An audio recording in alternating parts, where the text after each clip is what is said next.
Hello friends, welcome to my channel. तो आज इस वीडियो में हम डिस्कस करेंगे इकोनॉमिक्स के जो प्रीवियस ईयर क्वेश्चन हैं वही। तो जैसा कि आपको पता है कि हमने दो सब्जेक्ट पे जो प्रीवियस ईयर क्वेश्चन है उनकी सीरीज शुरू की है। तो जो ज्योग्राफी किया तो उसका जो फर्स्ट वीडियो है वो अपलोड कर दिया है।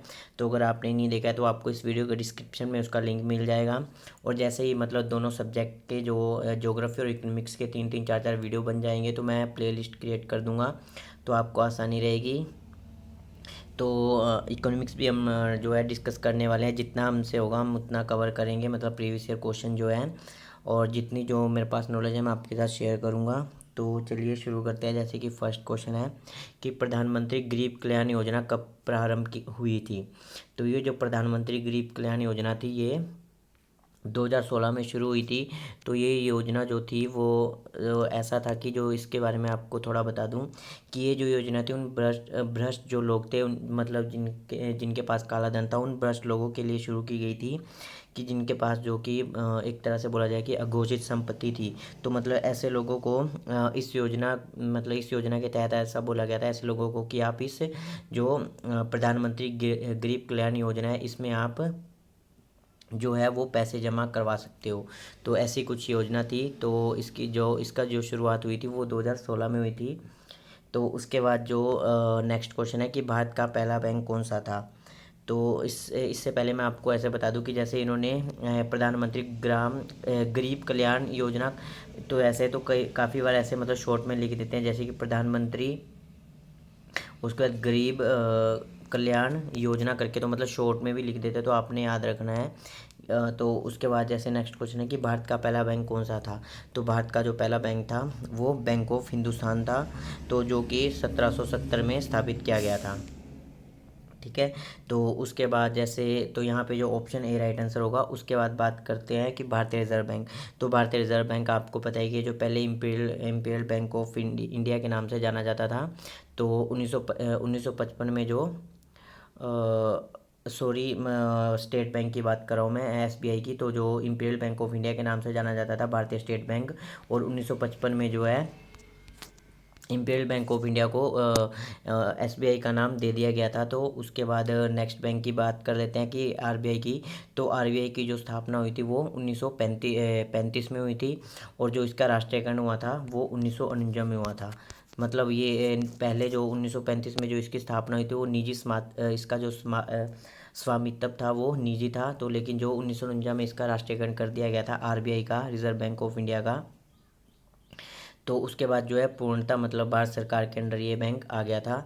और जो भारत का सेंट्रल बैंक है वो भारतीय रिजर्व बैंक को ही बोला जाता है। तो लेकिन यहाँ पे जो खाली क्वेश्चन इस तरह पूछा है कि भारत का पहला बैंक कौन सा था, तो बैंक ऑफ हिंदुस्तान है। तो एक क्वेश्चन जो है वो और पूछा जाता है, वो इस तरह पूछा जाता है कि भारत का पहला पूर्णतः बैंक कौन सा था, तो वो पीएनबी थी। लेकिन यहाँ पे खाली इन्होंने पूछा कि भारत का पहला बैंक कौन सा था, तो भारत का जो पहला बैंक था वो बैंक ऑफ हिंदुस्तान था। तो ऑप्शन ए यहाँ पे राइट आंसर होगा। उसके बाद बात करते हैं कि राष्ट्रीय स्टॉक एक्सचेंज की स्थापना किस वर्ष में हुई थी।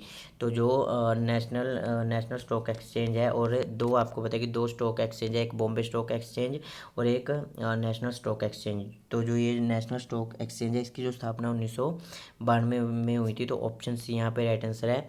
तो बाकी एक क्वेश्चन मैं आपके लिए छोड़ता हूँ कि जो बॉम्बे स्टॉक एक्सचेंज है उसकी स्थापना कब हुई थी। तो बाकी बॉम्बे स्टॉक एक्सचेंज के बारे में मैं आपको एक चीज़ और बता दूं कि ये जो एशिया का जो सबसे पहला मतलब स्टॉक एक्सचेंज था वो बॉम्बे स्टॉक एक्सचेंज था, पूरे एशिया का ही।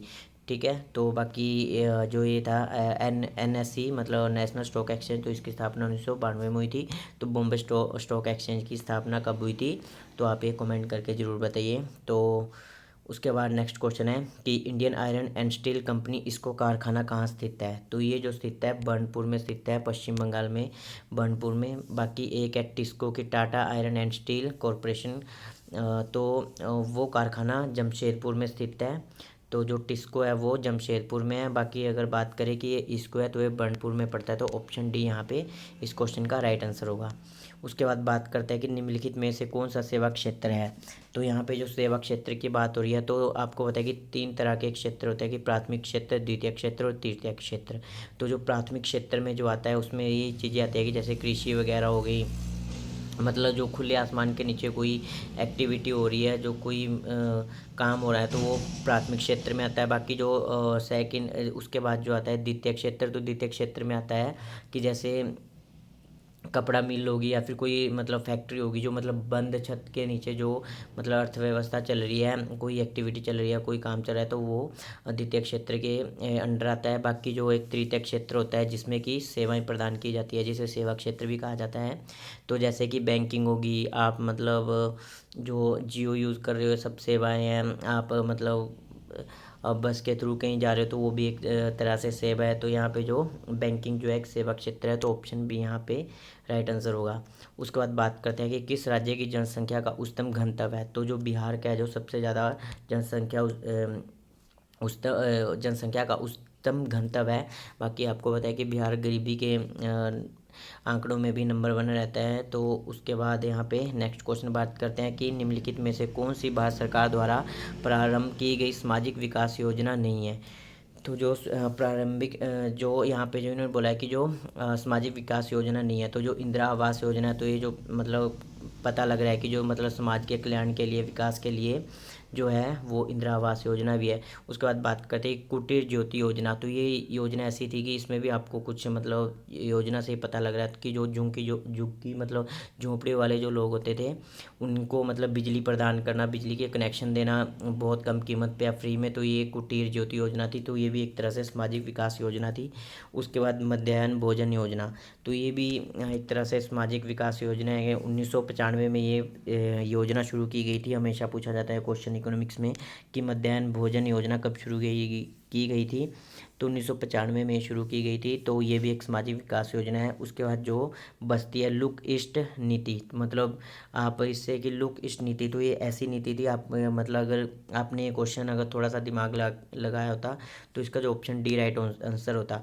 क्योंकि जो लुक ईस्ट नीति है, तो ये एक तरह से मतलब जो दक्षिण पूर्वी जो एशियाई देश है ना, तो मतलब आसियान है, तो मतलब उनके जो मतलब आर्थिक एकीकरण पर मतलब ध्यान दिया गया था इस नीति के तहत।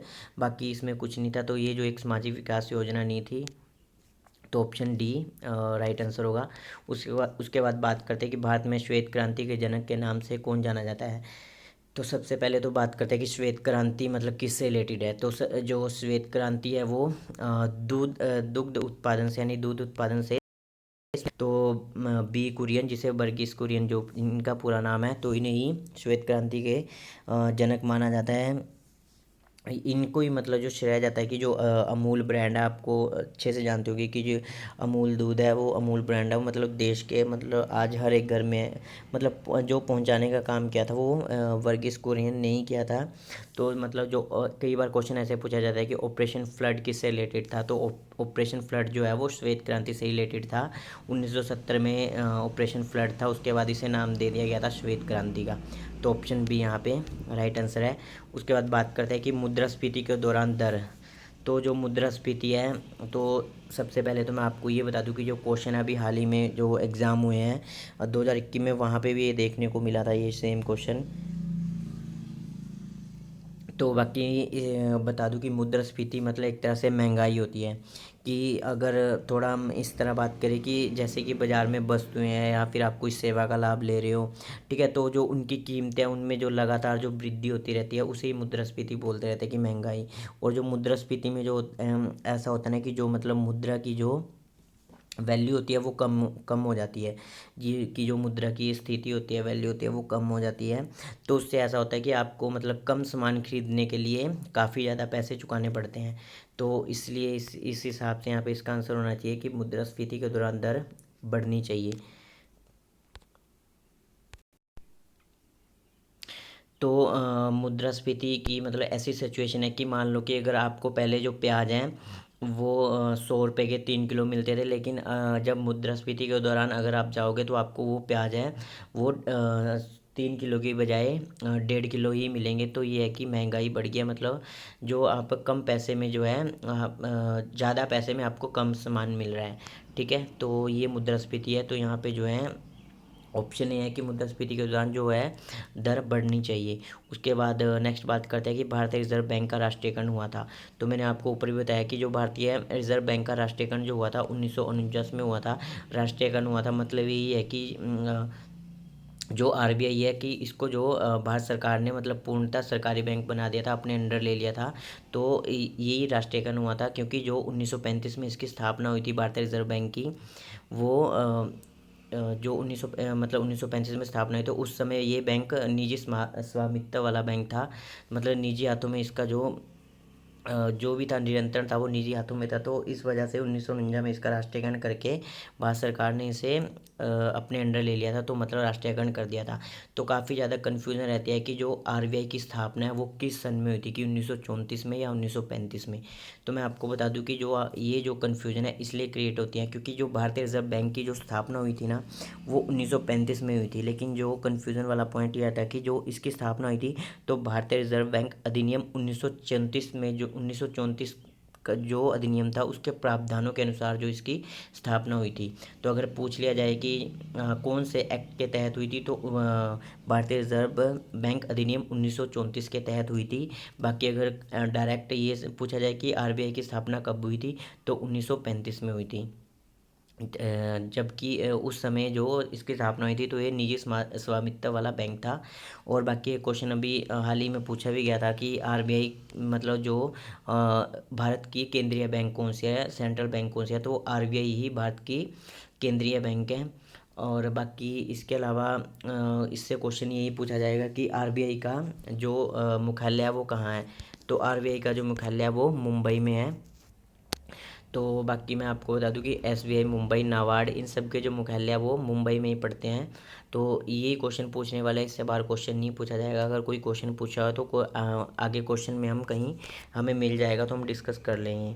तो यहाँ पे जो राष्ट्रीयकरण जो हुआ था 1949 में हुआ था, तो बी ऑप्शन राइट आंसर है। उसके बाद बात करते हैं कि आर्थिक योजना है।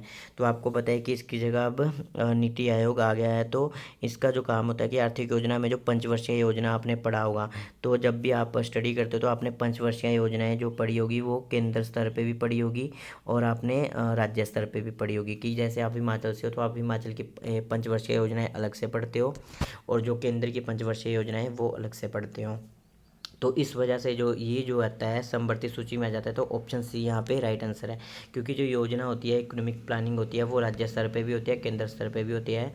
और इसलिए कि इसका आंसर ऑप्शन सी समवर्ती सूची, क्योंकि समवर्ती सूची में ऐसे विषय आ जाते हैं कि जिन पे कानून जो है वो संघ भी बना सकता है और राज्य भी बना सकता है। उसके बाद नेक्स्ट बात करते हैं कि इसके बाद नेक्स्ट क्वेश्चन है। तो नेक्स्ट क्वेश्चन है कि कौन सी राजकोषीय नीति का साधन नहीं है। तो राजकोषीय नीति मैं आपको बता दूं कि जो ये होती है एक तरह के मतलब वित्त प्रबंधन के लिए मतलब एक खास उपाय किए जाते हैं, ठीक है, अपनाए जाते हैं। तो इसे बोला जाता है कि ये राजकोषीय नीति। तो राजकोषीय जो नीति है ये जो है सरकार बनाती है। बाकी एक आपने पढ़ा होगा कि क्वेश्चन भी आता है मतलब एचपीएससी में कि मौद्रिक नीति कौन लागू करता है। तो जो मौद्रिक नीति है वो आरबीआई बनाती है और जो राजकोषीय नीति है ये जो मतलब केंद्र सरकार है वो बनाती है, ठीक है। तो यहाँ पे आपको पता है कि जो टैक्स है ये सरकार मतलब तय करती है। और जो लोक व्यय की एक्सपेंडिचर जो भी मतलब पब्लिक एक्सपेंडिचर होता है वो भी सरकार खुद तय करती है। और अगर उसके बाद बात करें कि पब्लिक डिबेट लोक ऋण, तो ये भी सरकार तैयार करती है। तो जो ब्याज दर है कि जो ब्याज की जो इंटरेस्ट रेट रहता है तो वो आरबीआई मतलब तय करता है कि कितना रहेगा कितना नहीं ब्याज दर। तो इस वजह से जो है ये इसका साधन नहीं है राजकोषीय नीति का, क्योंकि आरबीआई का एक साधन है, ठीक है। तो ऑप्शन सी यहाँ पे राइट आंसर होगा। उसके बाद बात करते हैं कि भारत में फेरा का स्थान किसने लिया है। तो भारत में जो फेरा का स्थान है वो फेमा ने लिया है। तो फेरा और फेमा में मैं आपको डिफरेंस बता दूं कि जो फेरा की जो डेफिनेशन है कि फॉरेन एक्सचेंज रेगुलेशन एक्ट, ठीक है, ये एक्ट था। और बाकी जो अब इसको नाम बदल के रख दिया गया फेमा, तो मतलब फॉरेन एक्सचेंज मैनेजमेंट एक्ट। तो इनमें फ़र्क ज़्यादा कुछ नहीं है। अभी हाल ही में 2000 में ही, हाँ, कि 2000 में जो इसका नाम जो है वो चेंज करके रख दिया है फेमा। तो जो फेरा एक्ट था इसमें सिर्फ यही था कि जो इसमें काफ़ी अगर कोई मतलब जो विदेशी जो मुद्रा होती थी कि उसका सिर्फ संरक्षण करना होता था, कि उसकी मतलब देख रेख करनी होती थी कि कोई मतलब काला धन वगैरह इधर उधर तो नहीं हो रहा है, सिर्फ यही काम होता था। तो इसमें जो अगर सज़ा भी थी इस एक्ट के तहत तो वो बड़ी कठोर सज़ा थी। लेकिन जो 2000 में फेरा से फेमा में ये कन्वर्ट हो गया, तो उस समय जो है कि ये काफ़ी ज़्यादा इसमें चेंजेस कर दिए इस एक्ट में। तो जो फेमा में ये कर दिया कि इसमें काफ़ी कठोर सज़ा नहीं है, इसमें सिर्फ कि आप पे जुर्माना लगाया जाएगा अगर कुछ भी ऐसी चीज़ें मतलब पाई जाती है। और इसका एक काम हो रहा है फेमा का, कि जैसे फेरा का काम तो था कि जो विदेशी मुद्रा है उसका संरक्षण करना, लेकिन जो फेमा का काम है वो विदेशी मुद्रा मुद्रा का अपने देश में विकास करना। ठीक है, तो ये जो काम थे ये फेमा के है, तो फेरा की जगह अब फेमा ने ले ली है।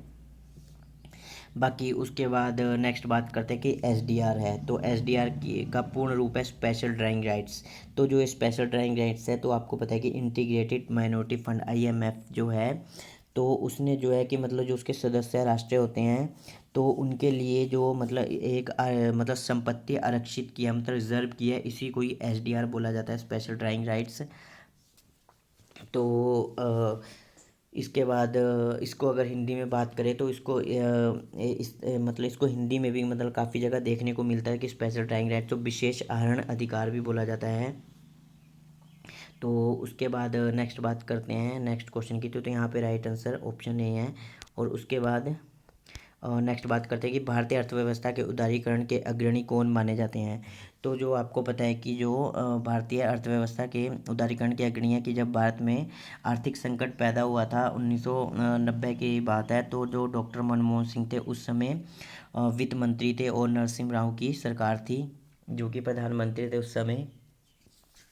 तो जो मतलब आर्थिक सुधारों के मतलब तो उस समय काफ़ी ज़्यादा आर्थिक सुधार किए गए थे। तो जो उन आर्थिक सुधारों के जो जनक थे वो डॉक्टर मनमोहन सिंह थे। तो इसलिए भारतीय अर्थव्यवस्था के उदारीकरण के अग्रणी जो है वो डॉक्टर मनमोहन सिंह माने जाते हैं।